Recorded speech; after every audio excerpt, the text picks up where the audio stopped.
Assalamualaikum warahmatullahi wabarakatuh. Baiklah, materi selanjutnya itu adalah tepung-tepungan. Di monitor kalian dapat dilihat ada makanan mie ayam, ada pangsit, di mana kedua produk makanan tersebut berbahan baku dari tepung-tepungan.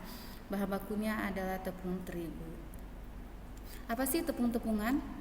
Tepung itu adalah partikel padat yang berbentuk butiran halus atau sangat halus, tergantung dari pemakaiannya.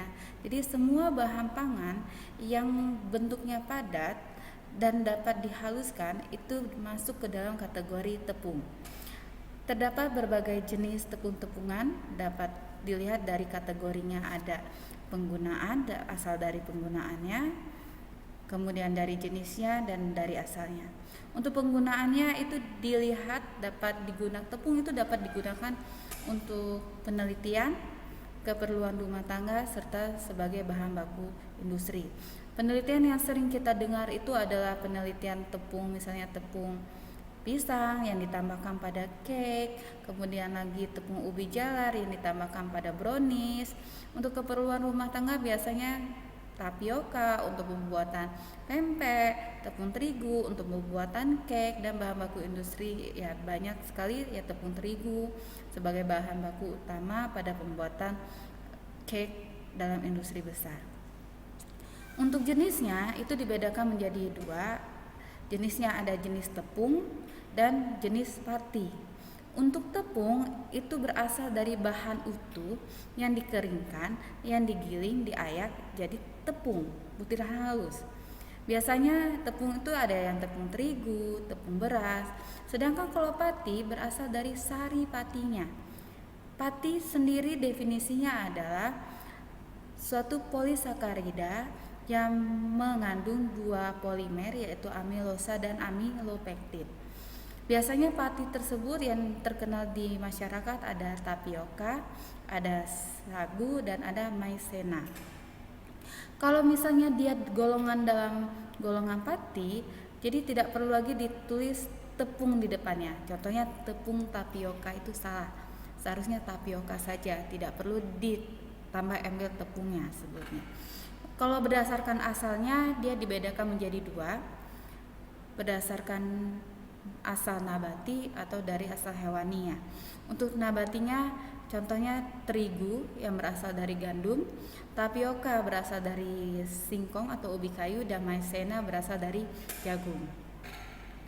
Untuk hewaninya telur, tulang, ikan itu dapat diolah lebih lanjut menjadi tepung. Ingat kuncinya, tepung itu apa sih? Partikel padat yang berbentuk butiran halus. Jadi semua bahan pangan yang dia wujudnya padat yang bisa digiling menjadi butiran halus itu masuk ke dalam kategori tepung. Berbagai macam ragam dari tepung-tepungan. Kalau dari serealia ada gandum, jagung, dari padi, kemudian umbi-umbian biasanya singkong, garut, kentang yang dibuat tepung-tepungan. Kemudian dari kacang-kacangan juga semua bahan pangan itu bisa dijadikan tepung-tepungan.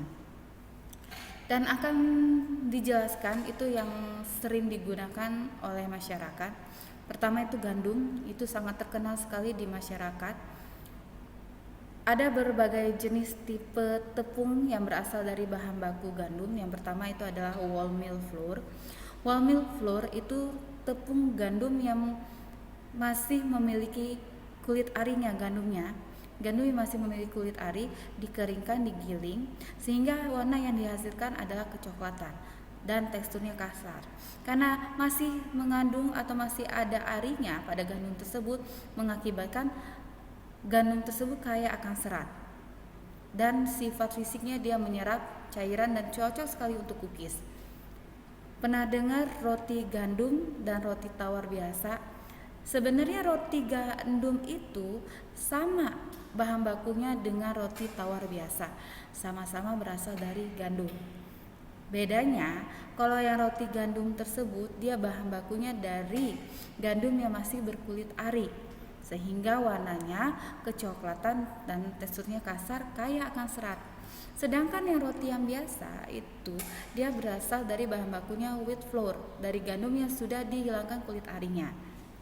Contoh, tepung gandum biasa itu seperti tepung segitiga biru, kunci biru, cakra, itu adalah tepung gandum biasa ya. Biasa digunakan oleh masyarakat. Kemudian tepung jenis yang kedua itu adalah semolina. Dia dibuat dari gandum yang sangat keras, proteinnya sangat tinggi, cocok untuk dibuat pasta atau mie atau sereal sarapan pagi. Kemudian ada jenis tangmin. Tangmin itu berasal dari pati gandum. Dia bebas dari gluten. Di tanda kutip lagi, gandum ini kelebihannya adalah memiliki kandungan gluten yang akan menghasilkan produk yang elastis. Jadi cocok sekali kalau misalnya ada kandungan gluten tersebut, cocok untuk dibuat roti ya. Gluten itu merupakan salah satu jenis dari protein ya. Tapi di tangmin dia bebas glutennya. Hasilnya dia halus dan berwarna putih karena hanya pati saripatinya saja yang diambil, dan cocok sekali untuk pembuatan dimsum dan hakau. Dilihat sini produknya, dia akan menghasilkan produk yang jernih dan berwarna putih bersih, kulitnya transparan. Ini sangat cocok sekali untuk pembuatan dimsum dan hakau. Kemudian ada tepung Hong Kong yang dikenal sebagai water lily flour ya. Ini ada tepung Hong Kong tersebut, warnanya putih, dimana biji gandumnya dikupas bersih sehingga rendah sekali glutennya. Ya, produk yang ini biasanya produk untuk yang Cina-Cina, warna namanya Kowloon, produk yang dihasilkan. Nah, yang terakhir adalah wheat flour, dimana hanya endospermnya saja yang diambil, ya, endosperm gandum yang dikupas, sehingga cuman benar-benar wheatnya saja atau gandum yang endospermnya saja yang diambil. Dibedakan berdasarkan proteinnya. Ada yang tinggi protein sedang, dan protein rendah wheat flour tersebut. Protein tinggi itu dia mengandung protein 12-13%. Dia sifatnya mudah dicampur, mudah difermentasi, daya serap airnya tinggi, elastis dan mudah digiling.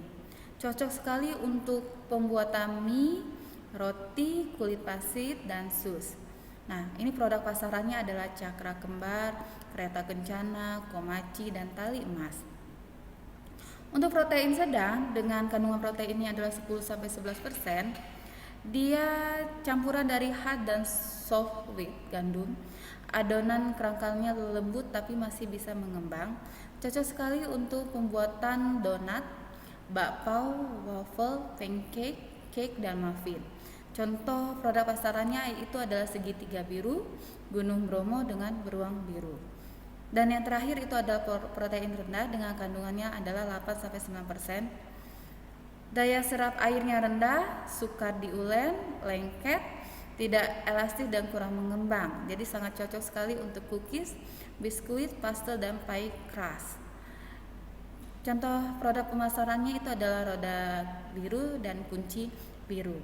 Jadi saya mau bikin mie, berarti dia membutuhkan protein yang tinggi. Contohnya adalah cakra kembar. Jadi semua produk itu dapat dilihat tipe-tipenya, pengennya bikin apa, butuh elastisitas tidak. Kalau butuh elastisitas berarti dia membutuhkan tepung dengan protein yang tinggi. Kemudian ada lagi tepung dari jagung. Ada tepung jagung dengan maizena. Kalau maizena ini patinya, sari patinya, makanya saya nggak tulis tepung maizena. Ya. Tepung jagung, kalau tepung jagung ini hasilnya masih berwarna kuning. Ya. Asalnya dari biji jagung yang dikeringkan kemudian dihaluskan. Teksturnya kasar, cocok sekali untuk pembuatan bihun, pie, roti, dan makaroni. Kalau di Meksiko bisa dibuat menjadi tortilla. Kadar air maksimalnya adalah 10%, lolos ayakannya adalah 60-99% bisa lolos. Ini adalah maizena, dia warnanya putih karena dia berasal dari sari pati jagung tersebut. dan bukan merupakan bahan utama, hanya digunakan 10-20%-nya saja. Karena karena hanya pati ya.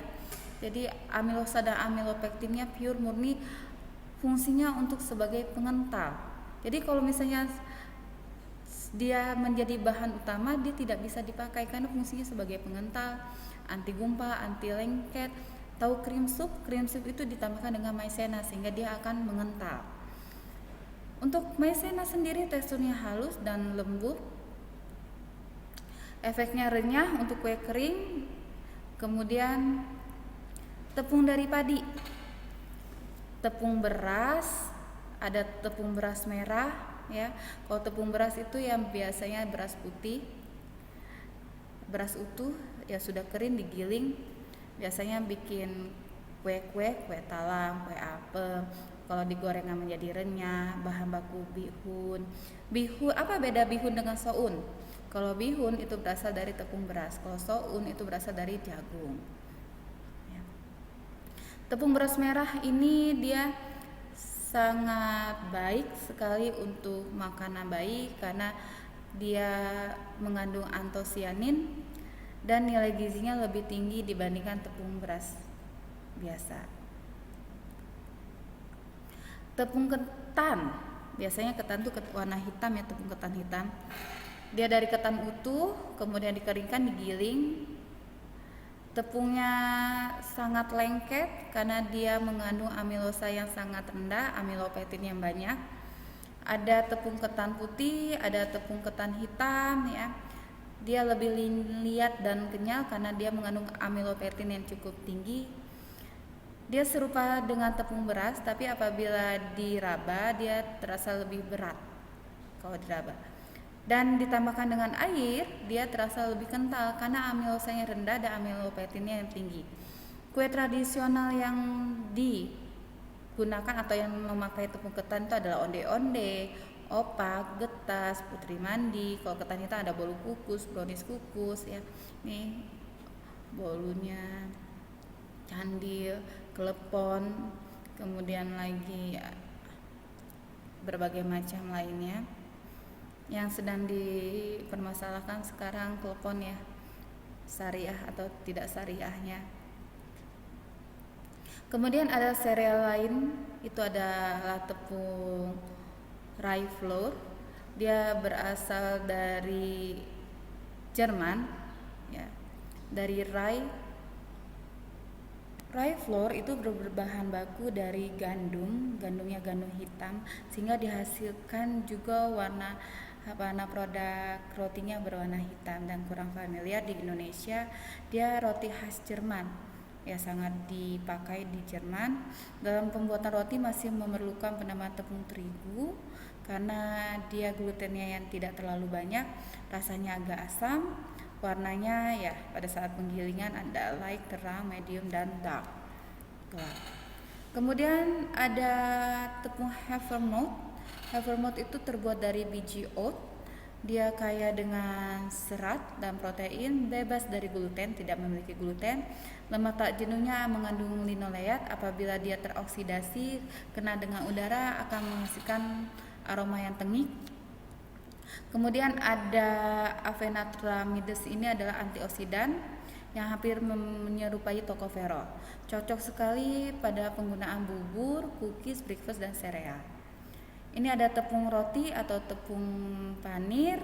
Ada berbagai macam ragamnya tepung roti ya. Ada tepung roti putih basah, roti coklat kering, pangko. Kemudian ada tepung dari singkong. Tepung dari singkong ini ada dibedakan berbagai macam. Ada tepung gaplek, kemudian ada tapioka, dengan ada yang modified namanya mocaf.